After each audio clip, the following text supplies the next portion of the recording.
자, 고배 법칙 가보겠습니다. 고배 법칙. 두 사건 A, B가 동시에 일어나는 경우.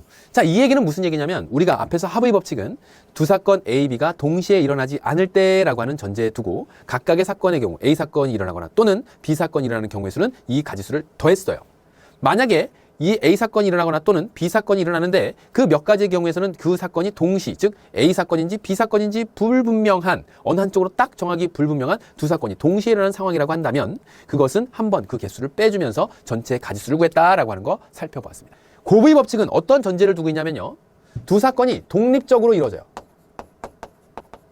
어려운 말이죠. 독립이라고 하는 얘기는 한 사건이 다른 사건에게 영향을 미치지 않는다는 얘기예요. 예를 들면 A 사건이 주사위를 던졌습니다. B 사건이 동전을 던졌어요. 독립적인 사건 A, B가 동시에 일어날 때 이게 뭔 소리야 이게? 즉 동전 하나랑 주사위 하나를 가지고 던졌어. 그러면 동전은 동전대로, 주사위는 주사위대로 올라갔다가 떨어지면서 자기가 나타내야 될 면이나 아니면 눈의 수를 표현하겠죠. 동전이 무거워서 먼저 떨어졌어요. 그러면서 주사위가 만약에 그 뒤를 쫓으면서 주사위가 떨어지면서 동전이 먼저 떨어지는 것을 보고 주사위가 보고 동전 안면 나오네, 숫자면 나오네, 나 3의 눈이 나와야지, 나 6의 배수가 나와야지, 이렇게 결정하고 난 짝수의 눈이 나올 테야, 이렇게 서로 영향을 미쳐요? 미치지 않죠. 뽑았다가 다시 집어넣지 않죠. 그러니까 두 사건이 일어나게 될 때 서로 영향을 미치지 않는 독립적인 사건이라고 했을 때 서로 영향을 미치지 않는다. 여러분들한테 그렇게 얘기하죠. 서로 영향을 미치지 않는 사건 A, B에 대해서 A, B가 동시에 일어나는 경우의 수는 A 사건의 경우의 수를 M가지, B 사건의 경우의 수를 N가지라고 한다면 이 둘을 곱해서 M 곱하기 N가지 이렇게 얘기한다. 그러니까 여러분들이 생각하기 귀찮으니까 이걸 막 외워.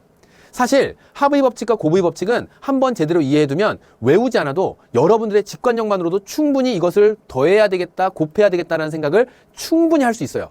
그러니까 무조건 외우지 말고 생각하라고. 자, 앞서 얘기했었던 분식점 얘기할게요. 예를 들어서 배가 고파서 분식점에 갔어요. 김밥 종류가 앞에서 3종류 있었다고 했죠. 그 다음에 라면 종류가 2종류 있다고 했어요. 지금 존재하는 메뉴 중 하나를 선택하는 경우는 김밥이 일어나거나 라면이 일어나거나 김밥 또는 라면, 그 두 가지 큰 부류 중에서 하나를 선택하는 것이니까 더했습니다. 그런데 배가 너무 고팠던 거야. 그러니까 동시에 선택할 거예요. 김밥 하나랑 라면 하나랑. 김밥 중에서 그냥 야채김밥, 그 다음에 참치김밥, 치즈김밥 이렇게 있다고 했어요. 이런 김밥 각각의 종류 한 가지씩 선택하는 것에 따라서 라면도 배가 고프니까 하나 더 먹고 얹어서 먹을 거예요. 라면은 몇 가지 종류가 있다고 했어요? 2가지 종류가 있다고 했어요. 계란라면이랑 치즈라면, 계란라면 하나랑 치즈라면 하나랑, 이렇게 참치를 선택할 때 계란, 치즈, 치즈를 선택할 때 계란, 치즈. 우와, 치즈. 엄청 느끼하겠네. 이렇게 선택할 수 있겠더라. 그러니까 야채 계란, 야채 치즈, 참치 계란, 참치 치즈, 치즈 계란, 치즈. 결국 이 가지수는 어떻게 만들어진 거야? 김밥 3종류에 따라서 동시에 라면 2종류를 하나 더 선택을 하겠다 라고 했으니까 전체 가질 수 있는 거 6가지. 선생님이 애써서 이걸 왜 그렸느냐? 너희들이 이제 확률까지 공부를 하게 될 때 가장 손쉽게 접근할 수 있는 방법은, 손쉽게 이해할 수 있는 방법 또한 수형도, 즉 나뭇가지 그림을 그려보고 이해를 곱해야 되는 건지 아니면 더해야 되는 것인지에 대한 판단 또한 이것을 할 수 있어요. 다시 한번 얘기하겠습니다. 두 사건이 서로 영향을 미치지 않는다고 했을 때, 야채를 선택했기 때문에 반드시 나는 계란 선택할 거야 라는 거거나, 치즈를 선택했기 때문에 다음엔 난 치즈를 반드시 먹지 않을 거야 라고 한다거나, 이런 일들이 벌어지지 않아요. 두 사건이 각자 따로따로 놉니다. 서로 영향을 미치지 않아요. 그런데 이것도 일어나고 이것도 일어나야 돼. 김밥도 선택해야 되고 라면도 선택해야 돼. 그럴 때에는 몇 가지가 일어날까? 김밥 3종류 곱하기 라면 2종류 해서 몇 종류? 몇 가지? 6가지로 이 메뉴의 조합을 만들어낼 수 있더라. 그게 바로 뭐야? 고배 법칙이에요. 어떤 때 곱하는지 알겠어? 자, 그러면 문제 보죠. 3명의 학생이 가위바위보를 할 때 일어날 수 있는 모든 경우의 수를 구하라. 그럼 뭐 하겠니? A, C, B, C, C 학생. 그러면 A, 가바보 중에 몇 가지? 3가지 내겠죠. 그 3가지 내는 각각의 경우에 따라서 얘도 3가지 내겠지. 얘가 3가지 내고 얘가 3가지 내는 그 각각에 대해서 얘도 3가지가 내겠죠. 그럼 이게 무슨 얘기야? 가, 바, 보에 따라서 얘도, B도 가, 바, 보 내죠. 그러면 C도 그에 따라서 가, 바, 보 이렇게 만들어지는 가지수가 몇 개나 만들어질까? 3 곱하기 3에서 27가지. 어떻게 만드는지 알겠니? 이거 곱해야 되는지 왜 알겠어? 야, 학생 3명이 쟤가 가위 낼 것 같으니까 뭐 이런 예상은 할 수 있겠지만 쟤가 가위 내면 쟤는 반드시 바위야. 뭐 이런 거 내요? 그렇진 않죠. 각자 자기 나름대로 낼 테니까 이러한 조합으로 만들 수 있는 경우 27가지. 100원짜리 동전 1개, 50원짜리 동전 1개와 주사위 1개를 동시에 던질 때 일어날 수 있는 모든 경우의 수를 구하라. 얘들아, 이것도 잘 봐봐. 얼마를 만들려고 했니? 아니야. 100원짜리야. 50원짜리야. 그 다음에 주사위야. 이 세 개를 모아서 한꺼번에 싹 던졌는데 이 던질 때 나오는 경우는요. 100원짜리가 앞면 나오면 50원짜리는 뒷면 나와야 돼? 그러면서 주사위는 짝수가 나와야 돼? 그런 거 없지.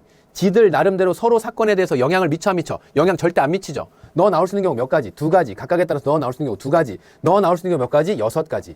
이것에 따라서 이거 몇 가지? 24가지. 곱셈이 잘 이해가 안 되면요. 여러분들에게 한번 조언을 할게요. 앞면 아니면 뒷면. 그에 따라서 앞면 아니면 뒷면. 그에 따라서 앞면 아니면 뒷면. 앞면 나오면서 너는 1에서부터 6까지. 무슨 말인지 이해돼요? 왜 2 곱하기 6이 되는지 이해가 됩니까? 자, 이렇게 해서 예제 3-1번이고요. 자, 그 다음 마지막 곱의 법칙. 1에서 12까지 숫자가 적혀 있는 숫자 카드 주머니 A에서 한 개를 꺼내고 5에서 10까지 적힌 숫자 카드에서 한 개를 꺼낼 때 A에서는 3의 배수, B에서는 4의 배수가 나오는 경우의 수를 구하여라.